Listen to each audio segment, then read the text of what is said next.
Okay, so I want to talk to you about some home equipment questions that you may have if you will be working out at home and it's the first time you have in a long time. I do not recommend you go out and spend a fortune on equipment. I know that's not realistic. So I'm just going to run down a couple things that I recommend you build up through time. First and foremost, you will need a couple sets of dumbbells. If you have 0 sets and you need to go buy a couple new ones, maybe get like a 5 and a 15 and then work your way and build up, like buy another set a couple months time or a couple weeks or whatever. But you could then get like a 7.5 or get like a 12 and a half and then like a 20, right? Because for your leg and your back workouts, you're gonna want a heavier weight. And then for your like shoulders and your arms, you're gonna want a lighter one, especially starting out. So I have like a 10, and then I have one that's an adjustable one, and it goes all the way up to like 50 possibly, or maybe, yeah, about that. But I also have a set, like just a couple random, like 8s, 7.5s is another one, like I said, or like 5s.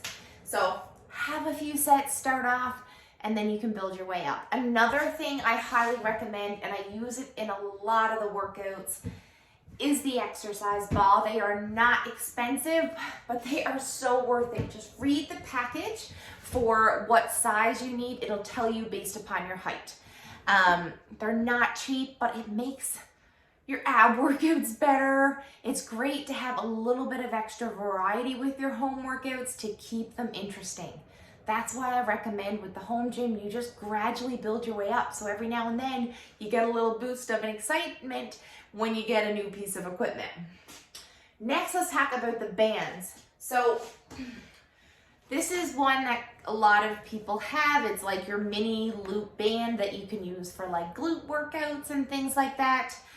Yes, they're great, but they are not the best thing and best use of your money, especially in the beginning. Something more advanced, intermediate, I guess, later down the road. A non-essential in my opinion. Better use of your money would be like a band set with handles on it. Like this attachment piece can go on a pole and then the other end can hook in. Like there's so many exercises you can do with that. It's basically a cable machine, which is incredible. So this system, you can be bought at Supplement King and Amazon. It's great, very versatile. The other thing, which you'll notice I use in a lot of the exercise demos, are your long bands. So this is a very cheap brand. This actually, one is a Supplement King one, but the other one is just Go Zone, which is a Walmart brand. I think Canadian Tire carries them as well. Super cheap, actually held up more than my really expensive band once. So these bands, I would recommend definitely getting the light one and then maybe a medium, but start with the light one for sure, because bands, you'll be surprised. They're pretty tough, especially for you beginners, okay? So these you can get, like I said, you can also order like the long, these are looped. You can buy these also at Amazon for sure, or just type in walmart.ca, Go Zone, or Supplement King as well. But the long ones are better, and the ones with the handles and the attachments. That's your go-to bands that are not expensive. You can find cheap ones that are totally worth the investment. So other than that, you should have a piece of cardio equipment. I mean, as much as we love our walks outside, it's not realistic to stay consistent with all year long.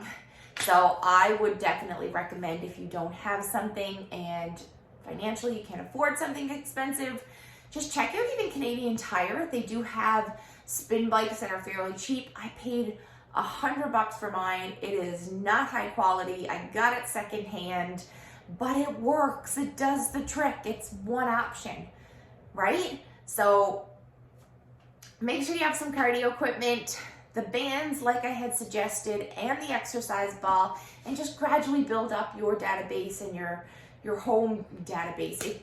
Gradually build up your weight selection with your dumbbells. One smaller one, maybe a 5 or a 7.5, and then definitely a heavier one for your back and your leg workouts. Okay, so aim for like 15 to 20 pounds. Okay? Yeah, that's it. If you have any other questions, feel free to comment them below this video or reach out to us, of course, with questions regarding the home workout equipment. But your very first best place to post these questions is in our Facebook group. The other ladies will give you better advice than what I will give you sometimes, and definitely will do it faster. So post your questions there, or like I said, below this video, and we'll make sure we answer them. Okay? Build your home gym up gradually, right? Make it exciting every next time you get a new piece of equipment. It does make the difference, right? Because with your home workouts, you can only work with what you got. You can't really change it up every time you go into the gym. So just make sure that you're doing your very best to keep enjoying the training aspect, whether it is just reorganizing a room, putting up a few posters on the wall. Make it your own space. Enjoy the space. Don't dread it. Don't hate it. Don't, keep it dark and blah, blah, blah. Make it the best you got. Try to enjoy it and gradually work towards a better space for yourself if you're going to continue with the home workouts going forward, which is more than okay to do. Majority of my ladies do work out from home, and that's why I wanted to create this video, just to give you a better explanation about what you need for equipment starting out and how you should kind of have a perspective about your home gym, right? I would way rather you slowly build it up with time, even if financially you can go out and buy it all at once. Won't get excited about it. It'll sit there in the corner. So prioritize those bands, your dumbbells, and exercise ball if you can.